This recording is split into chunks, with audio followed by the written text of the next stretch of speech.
바로 지난 시간에 2분기, 3분기 미국 GDP가 둔화될 수 있다는 컨퍼런스 보드의 분석을 전해드렸고, 그에 따라 바이든 정부가 대책 마련에 나설 수 있다, 이런 주제로 영상을 전해드렸습니다. 오늘은 그와 좀 반대되는 얘기를 전해드릴까 하는데요. 아니, 왜 이 얘기하다가 저 얘기하냐, 혼내시는 분들 계실 것 같은데, 사람마다, 기관마다 데이터를 보는 방법도 다르고 예측도 다르기 때문에 저는 그 데이터나 예측을 좀 더 쉽게 이해하실 수 있게 전달이 되는 메신저 역할에만 머무르려 한다는 점으로 답변을 드리고 싶습니다. A 얘기가 있고 B 얘기가 있는데 A 얘기는 쏙 빼놓고 B 얘기만 드리는 것도 직무유기라고 생각을 하거든요. 그래서 다양한 의견을 전해드릴 테니까 두루두루 많은 참고를 하셨으면 좋겠습니다. 그리고 비교적 최근에 월걸부에 합류하신 분들 위해서 제가 헷갈리지 않게 영상 중간중간에 앞으로도 과거의 맥락을 좀 합쳐서 전해드리는 그런 친절한 방송이 되도록 하겠습니다. 일단 이 컨퍼런스 보드 예측이 잘못됐다, 이렇게 주장하는 분의 입장에서 가장 손쉽게 들을 수 있는 근거는 최근에 발표되고 있는 이 애틀랜타 연은이 정기적으로 내놓는 GDP 전망, GDP 나오일 것입니다. 최근에 예측치가 좀 내려가긴 했지만 여전히 3.6%로 2분기 GDP가 예상이 되면서 굉장히 높은 것으로 볼 수 있죠. 그러면 우리가 의문을 좀 들 수 있어요. 지난 1분기 미국의 GDP가 1.6%로 예상을 좀 하회하지 않았느냐. 어떻게 1분기만 쏙 내려가고 2분기 다시 극적으로 반전하는 상황이 나올 수 있느냐. 이거 관련해서는 얼마 전 발언한 이 메스터 총재, 로레타 메스터 클리블랜드 연은 총재 연설을 확인할 필요가 있을 것 같습니다.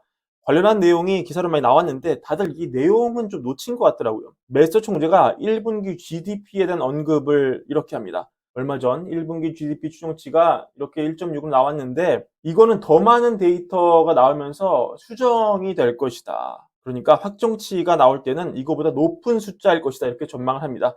1.6%가 잘못된 숫자일 가능성이 있다는 것이죠. 그럼 왜 메스 총재는 이렇게 얘기하느냐? 우리가 GDP를 분석하면 C 플러스 I 플러스 G 플러스 X 마이너스 M, C는 소비, I는 투자, G는 정부 지출, X는 수출, M은 수입. 그러니까 이게 순수출이 되겠죠. 이렇게 구성이 되는 것을 볼 수 있는데요.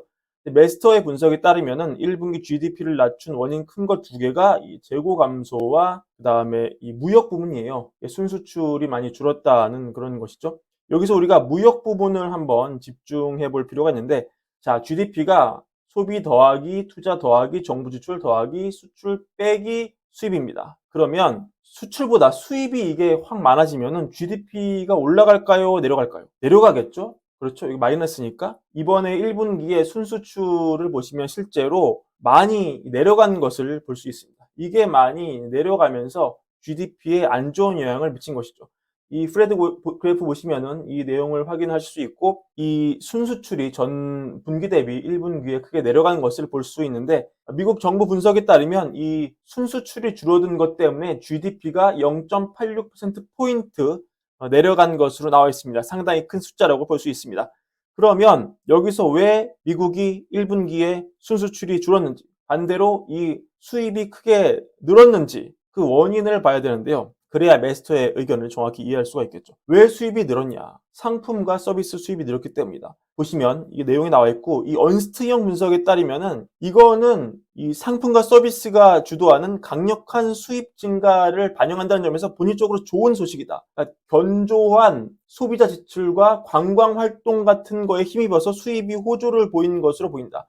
그러니까 즉 이게 미국 소비 둔화와 함께 수입 증가가 동반되어 나타났다면 안 좋은 소식일 수 있지만, 미국 소비가 견조한 가운데 수입이 증가한 것은 미국의 소비자들이 강달러를 기반으로 해외에서 물건을 쉽게 사올 수 있었기 때문이다, 이런 내용입니다. 그러니까 1분기 GDP를 거의 1%포인트 가깝게 낮춘 이 순수입의 증가가 미국 경제의 약함 때문이 아니라는 거죠. 착시 현상이라는 겁니다. 그래서 메스터도 얘기하기를 이 기저 수요를 보여주는 국내 개인 소비자 최종 판매는 3%의 속도로 계속 증가를 하고 있고, 장비 및 소프트웨어에 대한 기업 투자는 강화됐고, 결정적으로 이 FOMC를 만나고 클리블랜드 기반 기업인들을 많이 만났는데 많은 사람들이 경제활동 예상보다 더 강화됐다고 말을 했다, 이렇게 얘기를 하고 있습니다. 이런 점을 근거로 볼 때 메스터는 지금 미국 경제가 매우 단단한 상황이고 1분기 GDP가 1.6%로 낮게 나온 것은 경제의 약함을 보여주는 지표가 아니다라고 분석하는 것으로 볼 수 있습니다. 블랙록의 보고서를 하나 가져와 봤는데요. 금요일 클라이언트 보고서에서 나온 그런 내용입니다. 연준이 지난 FOMC 때 대차 대조표 축소 속도 변경을 발표를 했죠. 그래서 블랙록이 보기에 이거는 단순한 문제가 아니고 포트폴리오를 바꿔야 되는 중요한 문제다 이렇게 보고 있습니다. 내용은 다 아실 겁니다. 기존에 600억 달러에서 250억 달러로 QT 규모를 줄이는 것이죠. 근데 블랙록이 봤을 때 이 QT 속도 조절보다 더 중요한 게 구성이다. 최근에 크리스 월러 연준 이사도 이 MBS 보유를 안 하고 이 단기 채권 위주로 대차 대조표를 변환한다고 발표하지 않았느냐.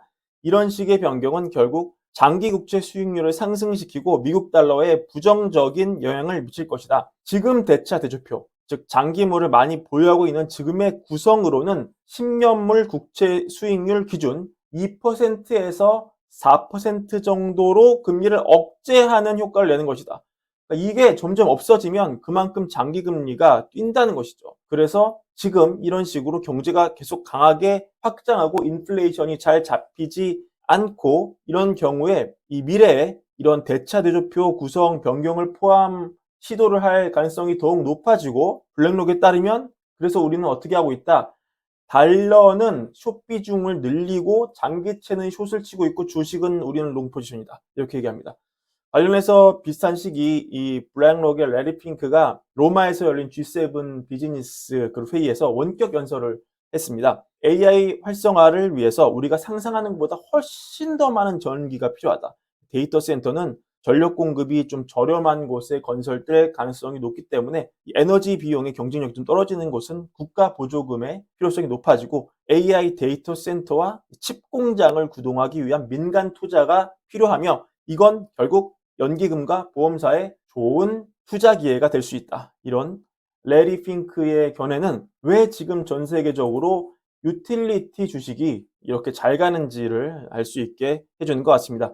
관련해서 바킨 총재의 인사이트도 좀 가져와 봤는데요. 바킨 총재는 이 리치먼드 연은 총재 이렇게 말합니다. 서비스 부문이 인플레이션을 유발하고 있다. 반면에 상품 생산자들은 지난 경험을 통해서 약간 교훈을 얻은 상태다. 어떤 얘기입니까? 이렇게 얘기를 합니다. 홈디포 같은 이런 오프라인 매장 업체가 있죠. 상품 업체들은 가격을 올리려고 하면은 이런 중간 매장 업체한테 좀 까이고 있다는 겁니다. 왜? 가격을 올리면 이 매장에서 안 팔리니까 홈디포 같은 업체들이 그걸 안 받아준다는 거예요. 안 팔리니까. 그래서 상품 업체들은 가격 결집권이 없다. 근데 서비스 부분은 아직 있더라. 잔디를 깎아주고 애를 돌봐주고 이 해충 방역 작업을 하고 이런 서비스 부문 이런 걸 포함한 서비스 부문에서는 여전히 소비자들이 이 높은 가격을 수용할 것이라고 그렇게 믿음이 믿겨지고 있다. 그러니까 가격을 거부할 때까지 얘네들은 가격을 계속 올릴 것이다. 바키니 맥키니 출신인데 늘 이 가격 결정권과 인플레이션을 연관시켜서 이렇게 설명을 해주는 그런 것이 유명하거든요. 그러니까 가격 결정권에서 인플레가 나온다는 거죠. 근데 바키니 봤을 때 상품 부분은 가격 결정권이 없지만 서비스 부분은 가격 결정권이 있다 없다? 있다. 왜? 소비자들이 가격을 수용한다. 따라서 이 소비의 70%를 차지하는 서비스 부분의 가격 결정권이 없어질 때까지 소비가 드라이브하는 인플레는 안 꺾일 것이다. 경제도 강할 것이다. 그러면 반대로 투자 기회는 아직 소비자들이 여전히 지갑을 여는 달라는 대로 주는 희소성 있는 서비스를 제공하는 기업은 계속 이익이 날 것이다. 이렇게 정리할 수 있겠습니다. 자, 오늘 브랜드 영상은 이 정도로 마무리를 하고요. 월거여부 구독과 좋아요도 함께 부탁드리고 저희 브랜베어 말고도 뭐 좋은 코너가 굉장히 많이 있으니까요. 우리 박윤혜 특파원이 진행하는 세계 속 뉴욕, 또 김용환 특파원이 진행하는 월가 AI 뉴스 이런 것도 굉장히 경제적으로 좋은 내용을 많이 담고 있기 때문에 두루두루 많은 시청 부탁드립니다. 오늘도 감사드립니다.